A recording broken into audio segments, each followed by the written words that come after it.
Nous allons apprendre ici à déterminer les temps de vol pour chaque branche de la navigation. Nous allons utiliser ici une technique de calcul approximative mais suffisante, utilisable rapidement et aisément en l'air. Pour cela, on va utiliser des temps de référence.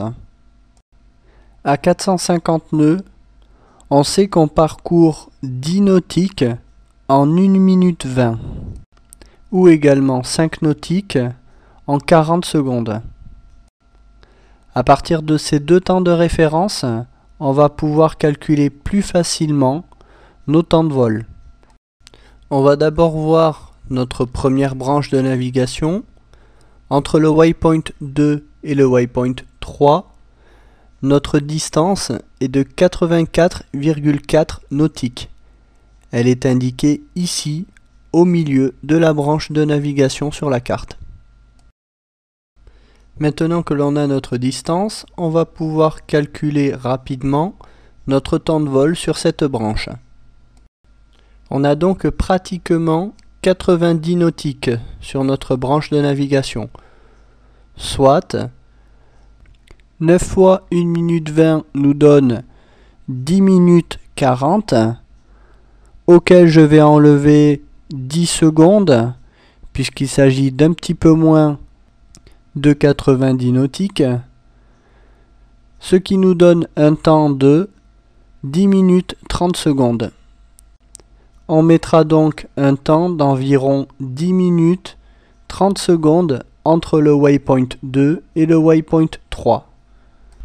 Attention, j'insiste, ce temps est un temps approximatif. On passe maintenant au calcul du temps pour la deuxième branche de navigation, c'est-à-dire entre le waypoint 3 et le waypoint 4.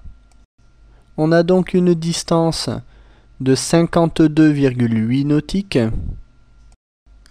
Toujours en utilisant nos temps de référence, on va donc calculer 5 fois 1 minute 20, puisqu'on a 5 fois 10 nautiques, auquel on va rajouter 20 secondes pour les 2 nautiques 8. Cela nous donnera un temps de 6 minutes 40. Comme vous pouvez le voir, il ne s'agit pas de calcul compliqué, mais seulement de calcul mental. En suivant toujours la même méthode, on va calculer les temps de vol pour les autres branches. La troisième branche, 3 minutes 40 secondes. La quatrième, 8 minutes. La cinquième, 6 minutes 10. La sixième, 6 minutes. La septième, 4 minutes. La huitième, 6 minutes 40.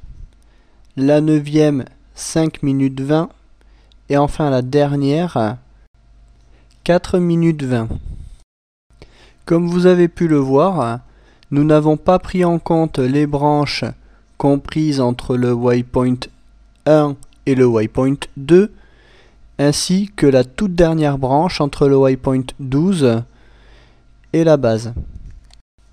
En effet, pour la première branche, entre le waypoint 1 et le waypoint 2, on ne considère pas vraiment qu'il s'agit d'une branche de navigation.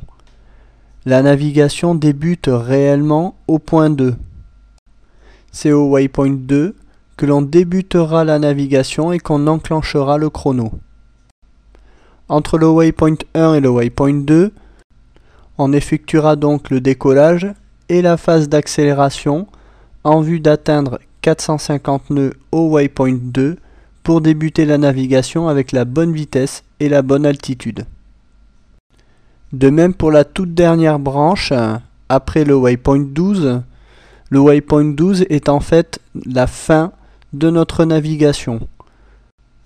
Après le waypoint 12, on procédera vers le point initial pour l'arrivée au break. Étant donné que l'on déclenchera le chrono au waypoint 2, on va calculer nos heures chrono de passage aux différents points. On a nos temps de vol pour chacune de nos branches de navigation. On va maintenant déterminer les heures de passage à chacun des waypoints en démarrant le chrono au waypoint 2, notre début de navigation. Donc au waypoint 2, on prend le top chrono. Au waypoint 3, on devra passer à 10 minutes 30 secondes, puisque le temps de vol entre le waypoint 2 et le waypoint 3 est de 10 minutes 30 secondes, indiqué entre parenthèses. On passera le waypoint 4 à 17 minutes 10 secondes au chrono, puisque le temps de vol entre le waypoint 3 et le waypoint 4 est de 6 minutes 40. On passera ensuite le waypoint 5 à 20 minutes 50 secondes, le waypoint 6 à 28 minutes 50 secondes, etc. Lorsqu'on sera en vol, on réactualisera ces heures de passage en fonction des heures de passage sur les waypoints.